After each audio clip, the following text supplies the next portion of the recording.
So welcome to this episode of the CGU Learning Center. Today, I thought it would be really fun, since Hanukkah starts on the 10th, to talk with Abby here from Temple Beth Synagogue to tell us about Hanukkah, because honestly, I don't know much about Hanukkah, so I thought you guys might not either, and it might be fun to learn. So Abby, welcome, and thank you so much for doing this with us. Hi, I'm happy to talk to you, Amanda.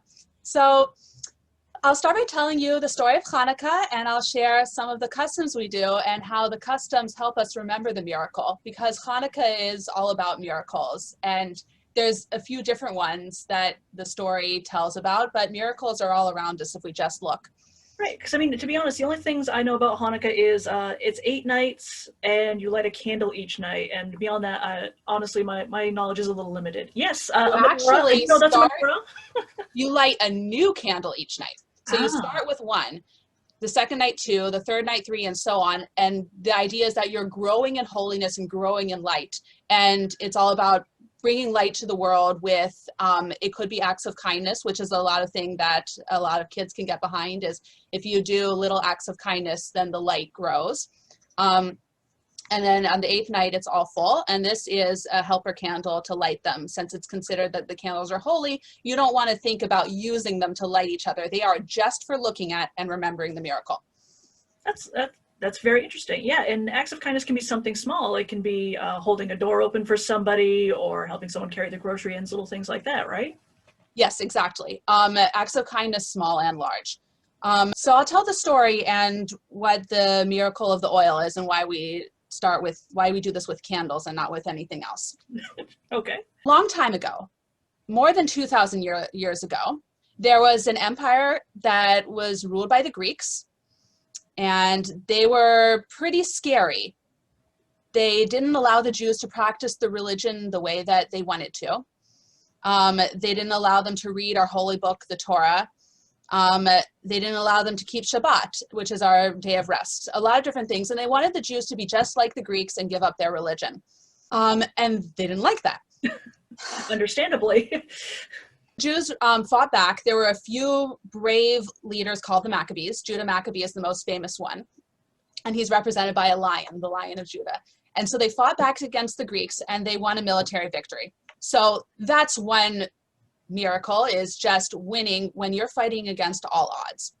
And here in America, we don't like to think about that. That's not the main miracle for us. But in some places in time and history, people think that's the main miracle, is winning a victory. Never give up. Like, no matter how much you think you're going to lose, you keep fighting anyway. So they went to the temple, which had been totally trashed by the Greeks. The Greeks put up idols in the temple. They tried to turn it into a place to worship Zeus and all the Greek gods. And they cleared it out, they cleaned it up, they removed the statues, and they tried to rededicate it. The word Hanukkah means dedication. So they tried to make the temple a place for God again.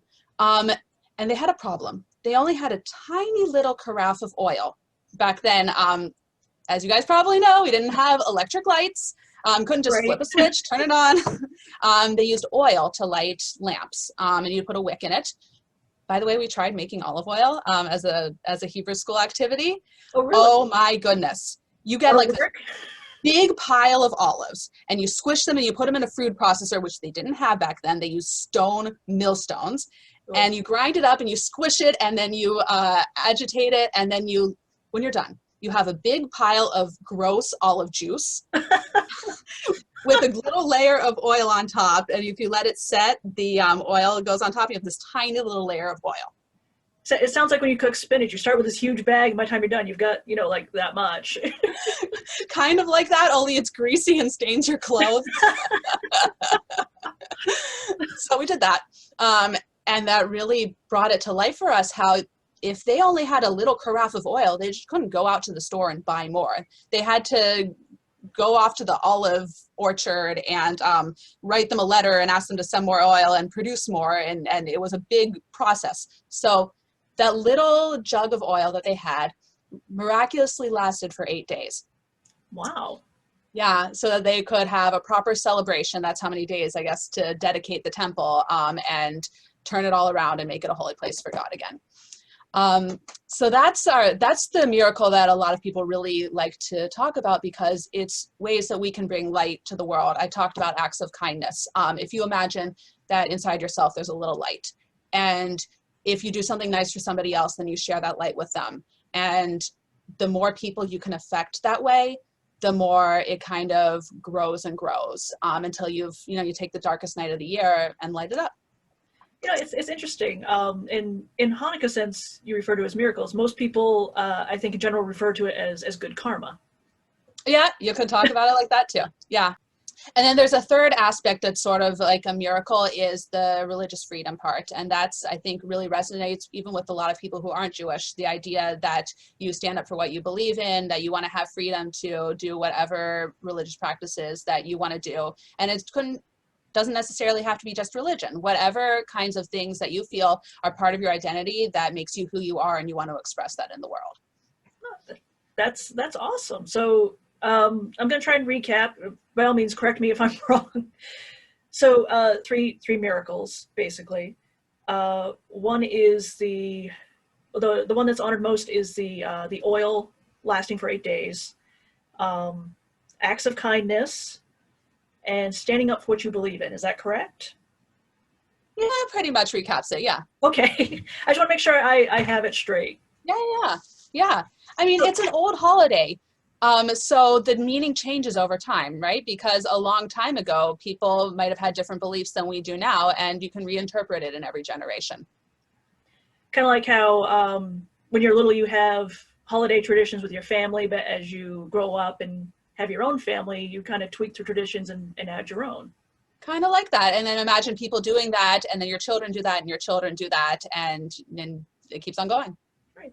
So you said there are some fun traditions that go with Hanukkah. Would you explain? So I'm going to share with you some. This is called a dreidel. It's like a spinning top. Okay. Yeah. Looks like this.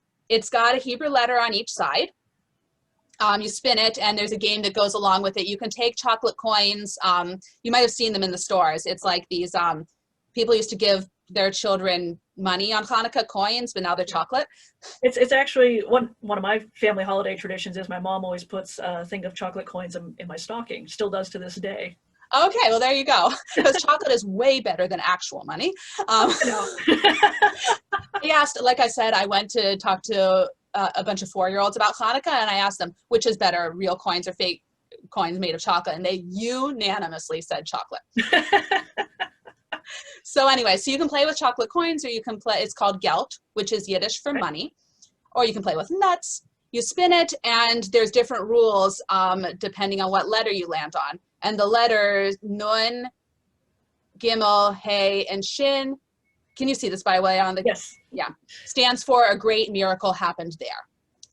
So as you're playing the game, it's a children's game, but it gives you an opportunity to teach them about the miracle while they're playing a fun game. Oh, that's cool. Yeah, because things tend to stick more when you're having fun. Yeah.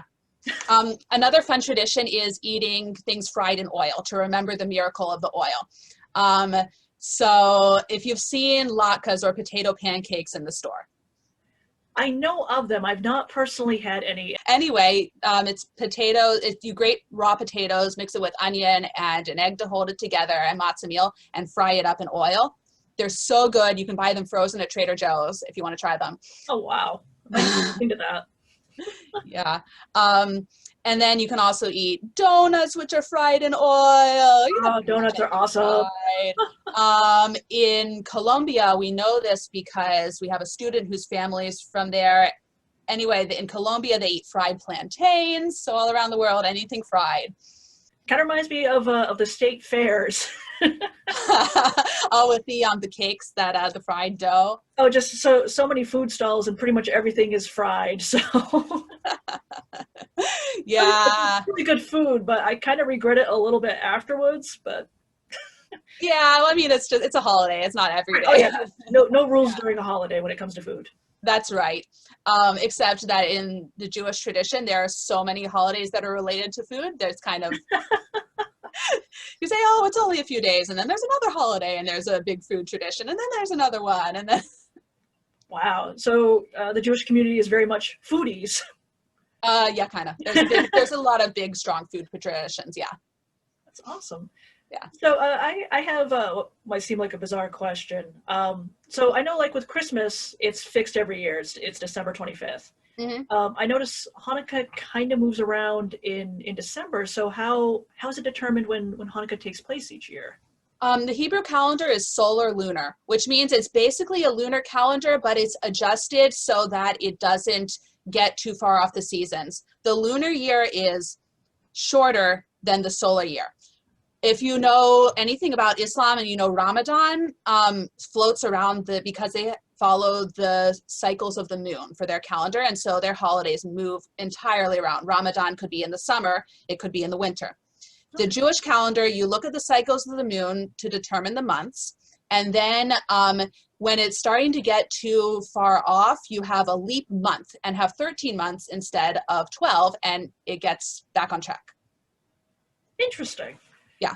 So that's one of those little things I always kind of wonder. Like I said, most other holidays are fixed. If it's not a specific day, it's like the third Thursday or the last Monday or things like that. So right. So the Jewish holidays are fixed. They're just fixed on a different calendar. That makes a lot of sense. That's very interesting. Thanks for explaining that. I was always kind of wondered. So I don't know, how much of a geek are you?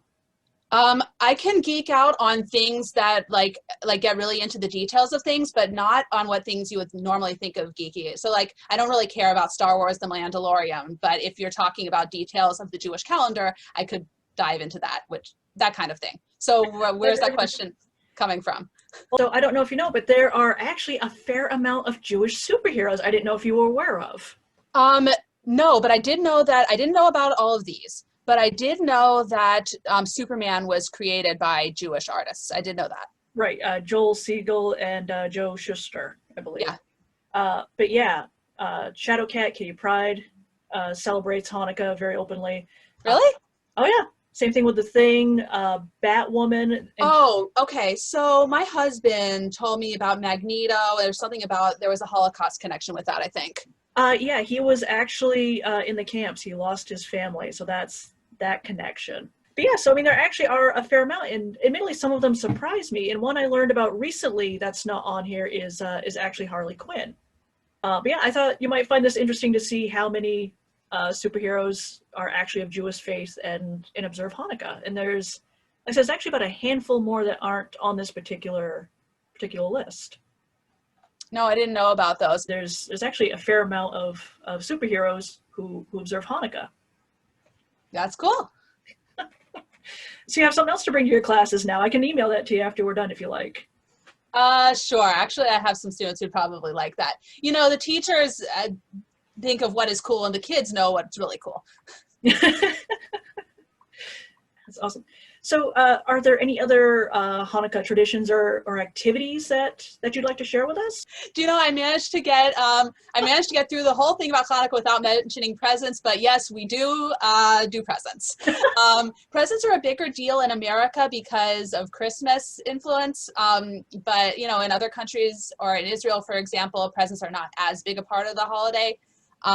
In Israel, they really get into the jelly goat donuts. All the bakeries have these amazing different flavors, and they have all these different like parades and like lights and things like that. It's really cool. But in America, the focus is more on presents because the Jewish kids say, well, we have a winter holiday too. We should get presents. That makes sense. Yeah, Christmas is great, but it can be overwhelming at times. But it sounds like one of the things that Hanukkah and Christmas share is that awesome aspect of just being around family and loved ones and spending time with them. Absolutely. Absolutely. We're going to light the Chanukiah over Zoom with my mother-in-law. Yeah. Awesome.